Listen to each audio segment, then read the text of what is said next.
Congress party ने केंद्र सरकार और जांच एजेंसियों के खिलाफ मुखरता से विरोध प्रदर्शन किया। ये विरोध प्रदर्शन नेशनल हेराल्ड मामले में कांग्रेस नेता राहुल गांधी और सोनिया गांधी के खिलाफ ईडी द्वारा चार्जशीट दाखिल करने के बाद हुआ।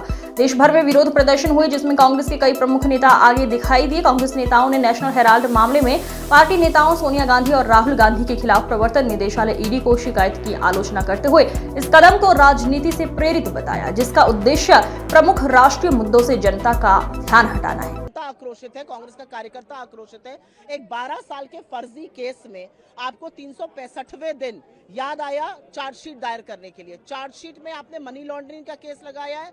उस केस में जहां पर एक पैसे का लेन देन नहीं हुआ, एक एसेट ट्रांसफर नहीं हुआ। उस केस में जहां पर यंग इंडियन एक नॉट फॉर प्रॉफिट कंपनी है जो कि सेक्शन 25 के अंतर्गत है, वो अपने किसी शेयर होल्डर को एक नए पैसे का मुनाफा, सैलरी, डिविडेंड कुछ नहीं दे सकता है। एक ऐसे केस में एजेएल जो नेशनल हेराल्ड छापता था, उसके खिलाफ आप ये कर रहे हैं। असलियत ये है कि ये नरेंद्र मोदी जी की प्रतिशोध की राजनीति है, ये मोदी जी की घिनौनी राजनीति है और इसका सामना हम कोर्ट में करेंगे। लेकिन जो लोगों का आक्रोश है, जो जनता आक्रोश है, जो हमारे कार्यकर्ताओं का आक्रोश है, वो बिल्कुल आपको दिख रहा है, क्योंकि ये दिखाता है कि नरेंद्र मोदी जी डरते हैं। वो हमारे नेता से डरते हैं, वो उन मुद्दों से डरते हैं जो हम उठाते हैं, और वो कांग्रेस का जो संगठनात्मक ढांचा तैयार हो रहा है उससे भयभीत है, घबराए हुए हैं। बिल्कुल, क्योंकि हमने उनके गढ़ में घुसकर उनको ललकारा है। और असलियत यह है कि गुजरात का एक बहुत सक्सेसफुल अधिवेशन हुआ, नरेंद्र मोदी जी के चूल्हे हिले हुए, उनको पता है कि यहाँ पर दिक्कत होने वाली है। बिल्कुल, आज भी गुजरात में। और राहुल गांधी जी वो शख्स हैं जो ना आपसे डरते हैं, ना आपसे धमकते हैं। आपने 50 घंटे ईडी से पूछताछ कराई, आप 500 घंटे और करा लीजिए। ये केस बोगस है, लेकिन राहुल गांधी जो मुद्दे उठा रहे हैं उसने आपकी कलई जरूर खोल दी है। लेकिन आपने सत्यमेव जयते का नारा तो पोस्टर पे लिखा हुआ है, तो इसमें क्या गलती बात है? सत्यमेव जयते हमारा लोगो, हमारा मूल मंत्र है। सत्य की विजय होती है। हम महात्मा गांधी की पार्टी है जिन्होंने ब्रिटानिया हुकूमत को घुटने टेकवा दिए।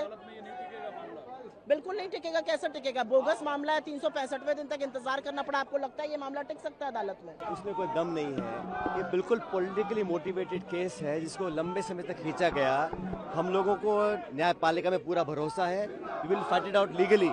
लेकिन आप समझिए, जिस एंटिटी में कोई ट्रांजैक्शन नहीं है, कोई लेन देन नहीं हुआ, 1 रुपये का कोई इसमें अदला बदली नहीं हुई है, और जानबूझ के पॉलिटिकली राहुल गांधी जी और सोनिया गांधी जी को टारगेट जो करने का काम किया है, ये पूर्णतः द्वेषपूर्ण भावना से कार्य किया गया है। लेकिन मैं जानता हूं कि देश के लोग समझ रहे हैं इस बात को कि अपने प्रतिद्वंदियों की आवाज़ दबाने के लिए अभी हम लोगों ने गुजरात में अधिवेशन किया था, पार्टी को जिंदा करने के लिए पूरी ताकत लगा रहे हैं, वो उनको नागवार गुजरा है। इसलिए केंद्र सरकार ने जानबूझ के बहुत ही विंडिक्टिव ये कदम उठाया है। इसको हम पॉलिटिकली टैकल करेंगे, लेकिन लीगली भी टैकल करेंगे। मुझे पूरा विश्वास है हमारी न्यायपालिका के ऊपर। उनका कहना है कि आपको प्रोटेस्ट करने का अधिकार है, लेकिन जमीन हड़पने का अधिकार किसने हड़पी है? मुझे कोई प्रूफ कर दे किस कंपनी में कोई ट्रांजैक्शन हुआ है, कोई डिविडेंड पे हुआ है, कोई सैलरी ली गई है, कोई अदला बदली हुई है। कुछ भी नहीं किया गया है। हमारी पार्टी का एक मुख्य अखबार था, उसके चलाने के लिए हम पूरी कोशिश लगे हुए थे। एक नॉन प्रॉफिट एंटिटी में अगर कई